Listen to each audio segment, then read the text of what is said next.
Καλησπέρα. Είμαι ο Ηλίας Κυριόπουλος, είμαι επίκουρος καθηγητής Οικονομικών της Υγείας στο LSE και έχω σήμερα τη χαρά να συντονίζω αυτό το τραπέζι. Ξεκινώντας να κάνω ένα disclaimer ότι είμαι μάλλον ο λιγότερο ειδικός σε αυτό το τραπέζι, επειδή είμαι οικονομολόγος.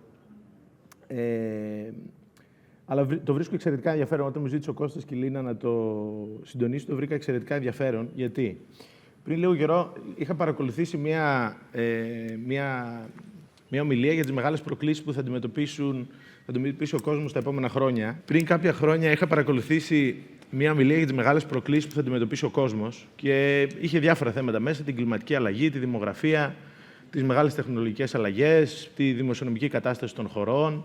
Μέσα σε αυτά, ο τότε ομιλητής, ο οποίος δεν ήταν ειδικός σε θέματα υγείας, είχε βάλει και την αντιμικροβιακή αντοχή ως μία από τις πολύ μεγάλες προκλήσεις που θα απασχολήσει τον κόσμο μας στις επόμενες δεκαετίες.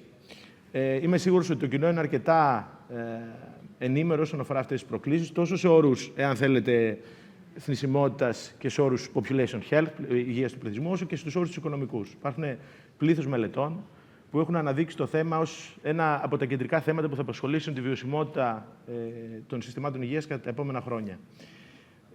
Σε αυτό το πλαίσιο υπάρχει σήμερα μια πολύ ενδιαφέρουσα σύνθεση, θα έλεγα, στο τραπέζι αυτό, στο οποίο θα συζητήσουμε τι μπορεί να γίνει όσον αφορά την αντιμικροβιακή αντοχή στα επόμενα χρόνια, πώς μπορούμε να την αντιμετωπίσουμε. Και εξ αριστερών μου έχω τον Andrea Chiarello, ο οποίος είναι Head του EU Government Affairs της Pfizer.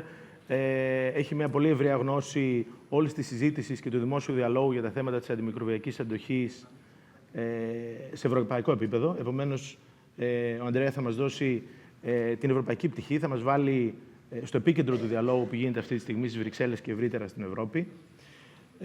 Έχουμε τον κύριο Θεοκλή Ζαούτη, ένα από τα πρόσωπα της πανδημίας, καθηγητή λοιμοξιολογίας, πρώτα στο UPenn, μετά στο Πανεπιστήμιο Αθηνών και πρώην πρόεδρο του ΕΟΔΗ.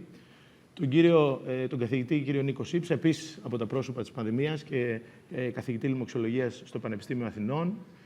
Και την κυρία Χαρά Κανή, ένα από τα πρόσωπα του HTA, η οποία είναι αντιπρόεδρος της Επιτροπής Αξιολόγησης των Φαρμάκων, της Επιτροπής HTA και επίσης τη Διεύθυνση Φαρμάκου του ΕΟΠΗ. Όπως καταλαβαίνετε, ο κάθε ένας από τους ομιλητές θα δώσει μια διαφορετική πτυχή και ο στόχος είναι όσο μπορούμε να οδηγηθούμε σε μια σύγκληση, αν θέλετε, σε μια προσπάθεια όλα αυτά που θα ακούσουμε να συστήσουν, αν θέλετε, ένα ψηφιδωτό σχετικά με την αντιμετώπιση της αντιμικροβιακής αντοχής τόσο σε εθνικό όσο και σε υπερεθνικό επίπεδο. Άλλωστε, οι απαντήσεις δεν μπορεί να είναι μόνο εθνικές, δεδομένου ότι το πρόβλημα δεν είναι μόνο εθνικό. Με αυτά τα σύντομα σχόλια, και ελπίζω να μην καταχράστηκα πολύ το χρόνο, θα ήθελα να δώσω πρώτα το λόγο στον Ανδρέα, ο οποίος θα μας βάλει κάποιες πρώτες σκέψεις σχετικά με τη συζήτηση που γίνεται σε ευρωπαϊκό επίπεδο.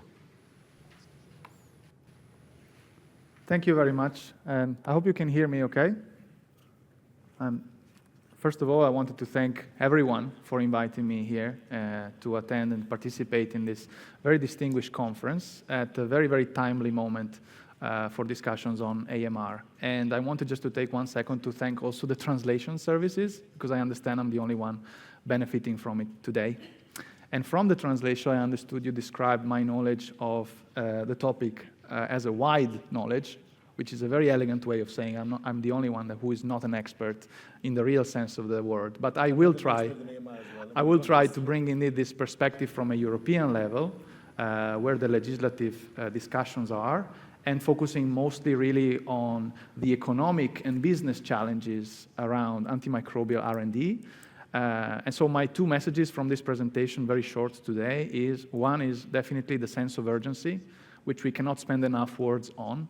The sense of urgency in the sense that really we need to act now if we are to address this increasing issue for public health.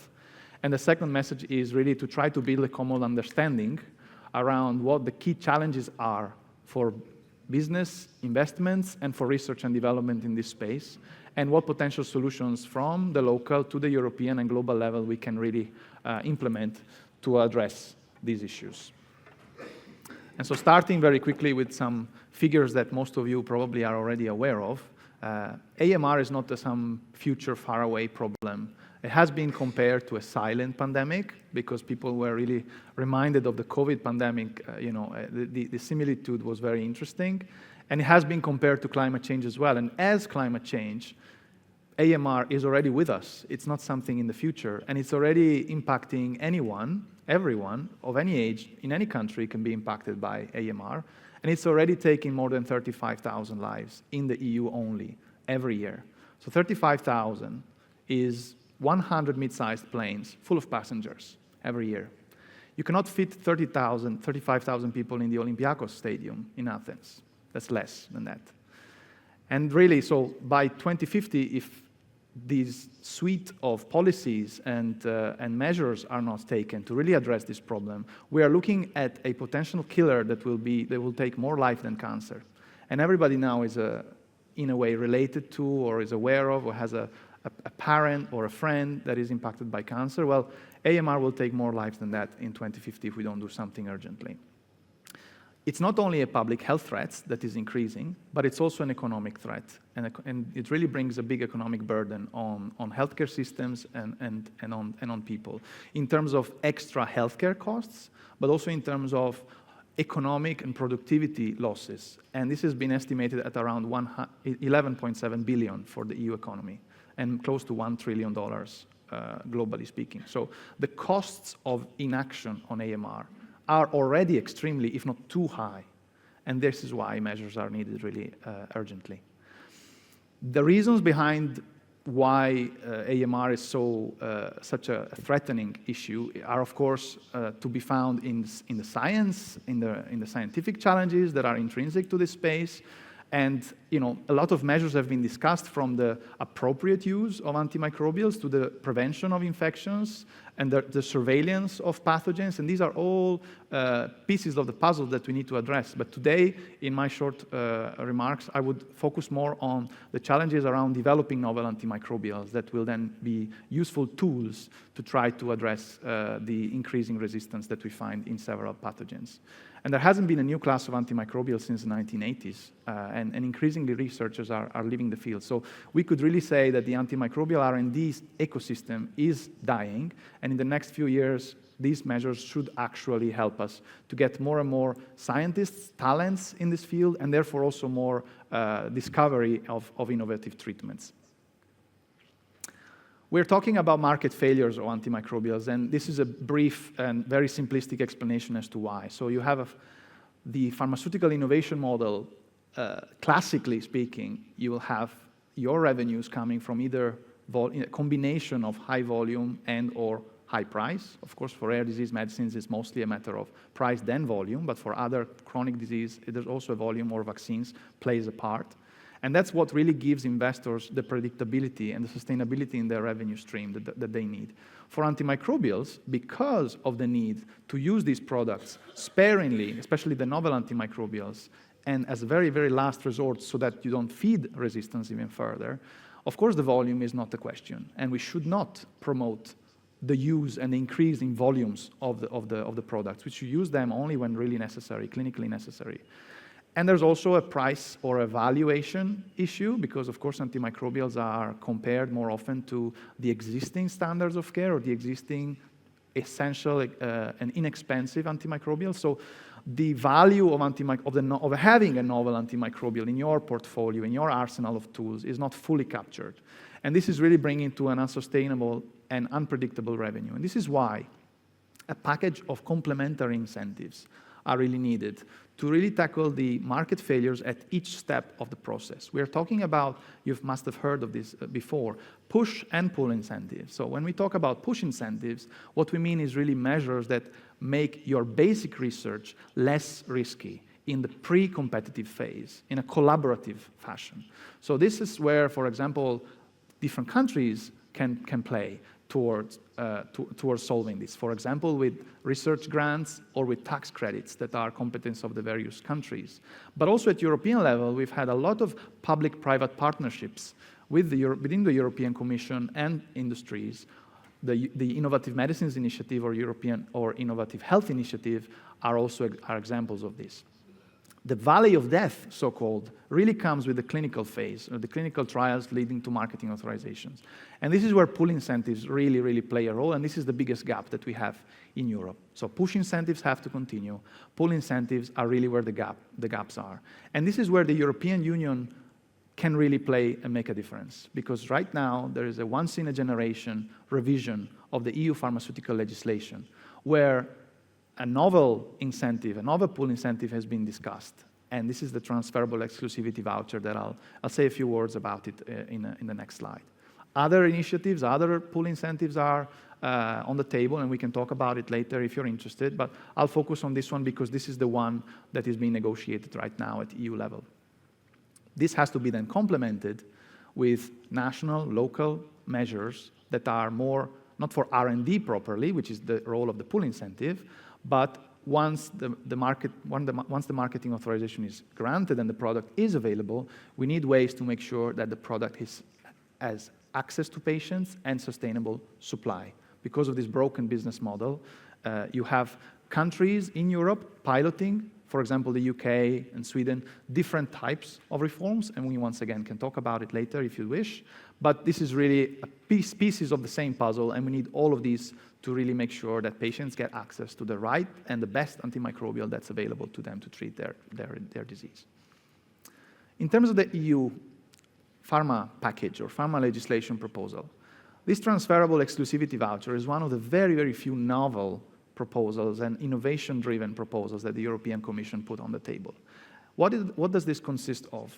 Practically speaking, you have a company that is working on developing a novel antimicrobial that targets a priority pathogen as defined by the WHO and the European Medicines Agency. You have a lot of criteria that really tells you very, very clearly and very early on what kind of antimicrobials are we looking for and are we prioritizing and want to incentivize. If your antimicrobial fits within those criteria, then at the time of marketing authorization, so only after all the investments have been made and have been successful in authorizing a product, at that point you get the so-called pull incentive, which is the big carrot at the end after taking the risk. And the incentive is the legal right or a voucher that the company can use to extend the regulatory data protection, so one type of exclusivity that products have alongside patents and other types of intellectual property. You can extend the exclusivity, in the Commission's proposal is for 1 year, of another product in your portfolio. It could be an oncology product, it could be a rare disease product, it could be any other product. If, for example, in the case of small and medium-sized enterprises with one product, you don't have another one, the voucher can also be sold to another company who then uses it. And this is the revenue or the reward for the antimicrobial developer, either the extended exclusivity of another product or the price that they'll get from the sale of this voucher. And so there are a lot of advantages to using this. First of all, EU legislation can make it happen quite quickly, and we are discussing this at European level right now. And this is much more feasible politically, potentially as well, versus a budget line at European level of a few billion, because we will discuss also what we need in terms of the size of the incentive to really make a difference for research. So this is a regulatory, legislative change. The costs or the financial outcomes will then go to the various healthcare systems because, of course, the extended exclusivity of the other product, whichever other product it is, will then have a cost for healthcare systems. That is basically the difference between that cost and the loss of, and the non-cost of the generics that you would use in the case you wouldn't have a novel antimicrobial. So it fits at EU level, it is complementary to national initiatives, and it supports companies of every size. So small and medium-sized enterprises are pretty much excited about these prospects as well, because it gives you a very clear value to bring investors in, to get capital early on, because you know you have a promise, if you're successful, and only if you're successful, of having a reward that is really matching the size that we need. And most importantly, and this is the next, the most important point for today, is that this is, in our view, in the industry's view, the only incentive that would be able to generate the size of the incentive that really would make a difference for research. Unfortunately, however, this size of this incentive has been estimated by the literature to be around 4.2 billion globally per antimicrobial for a 10-year incentive that is delinking the revenues from the sales. So whatever the sales are, this is the figure to make it work, to get investors in. And this is a study from Kevin Utterson, Professor Kevin Utterson from Boston from 2021. But the European Union fair share, based on GDP, based on gross national income, has been estimated to around 1.3 billion euros or $1.43 billion, 34% of the global one. And here we are calculating that the US will play its part, Japan, Canada, the UK already playing that part. The European Commission's proposal, in our estimates, will generate only an average of $440 million, so way shy of the EU fair share. We have that gap to fill, and that could be either a better, stronger voucher system, or a combination of push, voucher, and national level access systems. Why is the voucher in the EU Commission proposal so weak? Well, first of all, because there are very strict restrictive criteria as to which products, which antimicrobials would qualify for this, so a very small pool of potential candidates. And then there are a lot of conditions also for where the voucher can be used. For example, it can only be used for regulatory data protection, which is the last layer of protection for only about 1/3 of the products. So having a lot of potential buyers for this voucher is also what makes then competition, which increases competition and therefore increases the chance that this voucher will have good value. And this is my last slide, to just say the worries or the concerns that we are hearing from several member states right now as they negotiate this voucher system around the potential overcompensation of antimicrobial developers, or around the risk that this is unpredictable, the costs of the voucher will be unpredictable because, of course, you don't know which products will have the exclusivity extended until the company chooses it. These are grossly overestimated. And we have estimated indeed that compared to the cost of AMR, both at European level and at Greek national level, this is an investment that makes sense, and this is an investment that is proportionate to the benefits that the voucher can bring to the healthcare system and to society at large. And so what we do need is political courage, is political will to make this work. Thank you very much.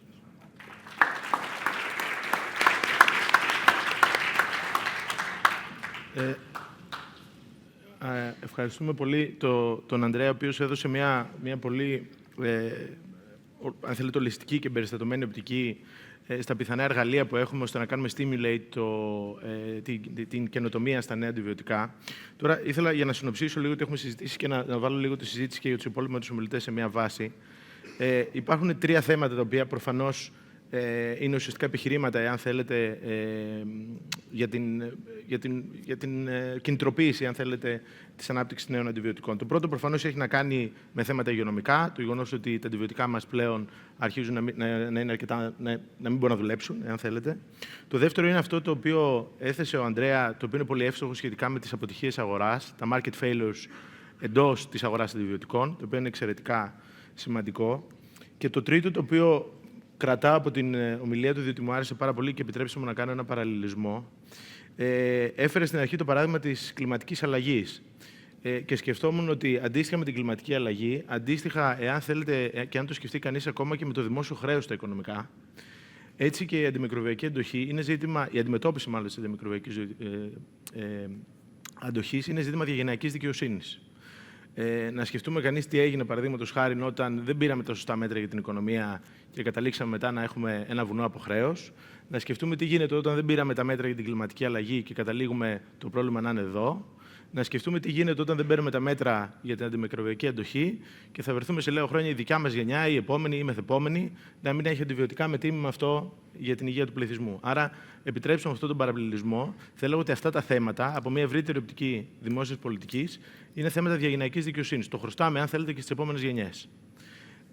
Αυτό λίγο, για να βάλω λίγο τη συζήτηση έτσι σε ένα πιο γενικό πλαίσιο. Τώρα, με αφορμή αυτά που είπε ο Ανδρέα, θα ήθελα να κρατήσω επίσης και τα διάφορα incentives τα οποία υπάρχουν. Υπάρχουν τα pull και τα push incentives, όπως είπα. Νομίζω η συζήτηση σήμερα θα πάει περισσότερο στα pool incentives και στο τι μπορεί να γίνει τόσο σε επίπεδο ευρωπαϊκό όσο και σε εθνικό, κυρίως όσον αφορά αυτά τα incentives, και φαντάζομαι λιγότερο στα push, τα οποία έχουν να κάνουν περισσότερο με την κλινική έρευνα.